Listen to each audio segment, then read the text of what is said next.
Eu lembro que nesse dia eu acompanhei desde o início esse caso, que até então era um assalto com refém. Acompanhei o JL1 com Laís Santos, toda a estrutura da TV Liberal foi montada para esse caso, os colegas todos ao vivo sobre isso, e eu acompanhando em casa, imaginando que pudesse, que quando eu chegasse para trabalhar, eu ia entrar na história também, que eu ia acompanhar o desfecho, porque a história se arrastou. Só que quando eu cheguei aqui na TV, a Aline Sampaio me deu outra pauta para fazer. Eu nunca me esqueço. Era uma pauta que não tinha nada a ver com o caso, não tinha nada a ver com a história. E eu fiquei arrasada, porque eu queria cobrir alguma coisa sobre o caso. Eu queria muito cobrir alguma coisa sobre o caso. Era o factual do dia, era a notícia do dia e eu não queria ficar de fora. Eu disse, Leni, mas não tem nada para eu fazer sobre o caso? Eu não acredito. Aí ela, não tem. A repórter que está lá desde cedo não quer ser rendida, ela quer fazer a matéria e estava certa, eu faria a mesma coisa. Ela vai continuar, então aqui a tua matéria é essa. Eu digo, poxa vida, saí triste aqui da TV para fazer uma coisa que não tinha nada a ver com o caso do dia, com a história do dia. Mas, no meio do caminho,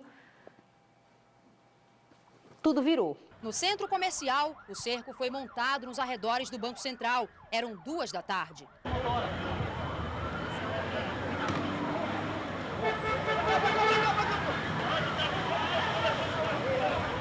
De repente, a informação da fuga dos assaltantes num carro forte.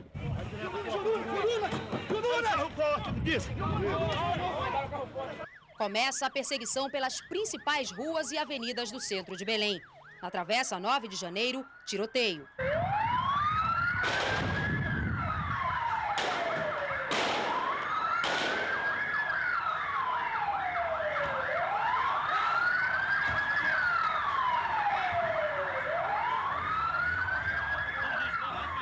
A perseguição continua. Com um dos pneus furados, o carro forte é obrigado a parar na Avenida Doca de Souza Franco. Mais tiros. No meio da rua. E a gente abaixado no carro, aquela loucura. Eu nunca tinha visto isso aqui em Belém. Parecia um faroeste. E faz a imagem e tudo, ninguém entendia nada. E entra no carro, corre, e o povo do carro forte, e o carro forte ali, polícia atirando e nada, e gente correndo. E segue, o carro forte vai embora, e a polícia atrás e a gente junto. E foi uma loucura na cidade. Nas ruas, a gente em perseguição. Chegou ali na Doca, o carro forte parou. Nisso que o carro forte para e para todo mundo e tal, a polícia vai em cima. E o motorista, as pessoas que estavam no carro forte, descem do carro forte e não eram bandidos. Eram realmente funcionários ali da empresa de segurança, de vigilância. E eu lembro que eu corri para entrevistar e a primeira pergunta que eu fiz, mas por que você não parou? Eu pergunto, por que você não parou? Policial atirando, não parou, não desceu do carro, por quê? Tem ordem para não parar, gente. Vocês têm ordem para não parar? É, a ordem da nossa diretoria, da chefia não é para parar o carro. Por mais que tivessem sido perseguidos por policiais. Exatamente. Então eles são os bandidos? Não. Funcionário, mas só que não... Por que eles não pararam o carro?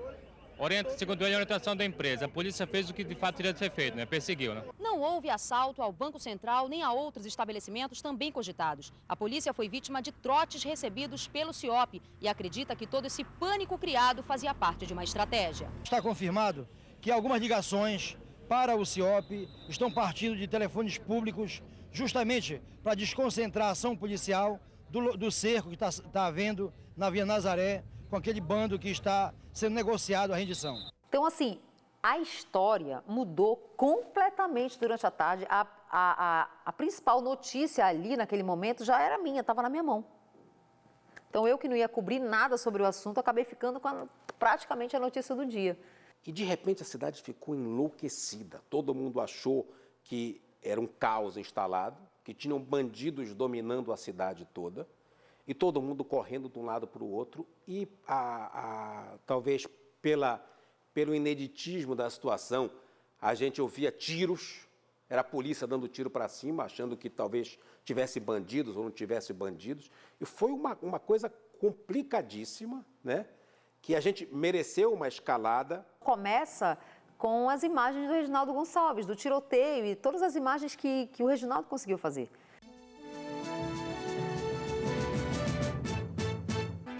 Boa noite. Um dia de terror.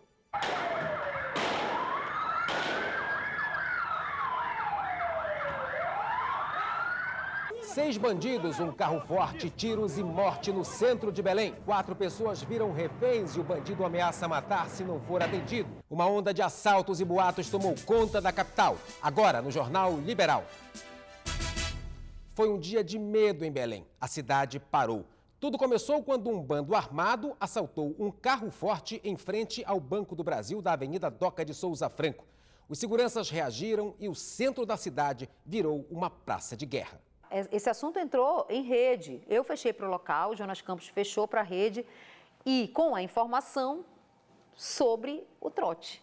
Então mudou completamente, essa história caiu na minha mão. Então assim, eu não ia cobrir o assunto e acabou que eu acabei entrando na história e as nossas imagens entraram no Jornal Nacional, com o Jonas Campos, é claro. E eu me lembro muito que nesse dia o JL2, que não faz isso, abriu para uma entrevista, que eu precisava de uma posição oficial da segurança pública, do Estado, etc. e tal, e veio o secretário conversar comigo. E eu perguntei, secretário, o que aconteceu? Ele me respondeu assim, não, isso foi um dia normal. A minha indignação e a indignação de todo mundo, tu está entendendo? Tinha dito que aquilo não era um dia normal.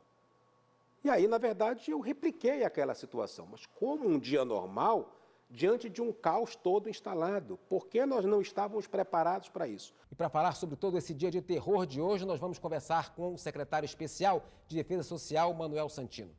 Secretário, o que aconteceu? Pareceu que nós estávamos no Rio de Janeiro. Boa noite. O que aconteceu é que nós tivemos um evento que foi bastante sério. O senhor já imaginou que esses telefonemas podem ter sido de propósito, até para confundir a polícia? Pode ser um teste para uma eventual ação efetivamente do crime organizado? Ou o senhor acha que não tem nada a ver essa história? Não, eu não acredito. E aí deu uma série de desdobros em relação a isso, mas acho que o jornalismo é muito isso. O jornalismo ele precisa ser provocativo, ele precisa estar em sintonia com as ansiedades. A gente espera que realmente, a sexta-feira que vem, isso não aconteça. Não, nem vai acontecer. Com certeza. Muito obrigado. Obrigado, senhor. E depois de um dia tenso, uma boa noite para você.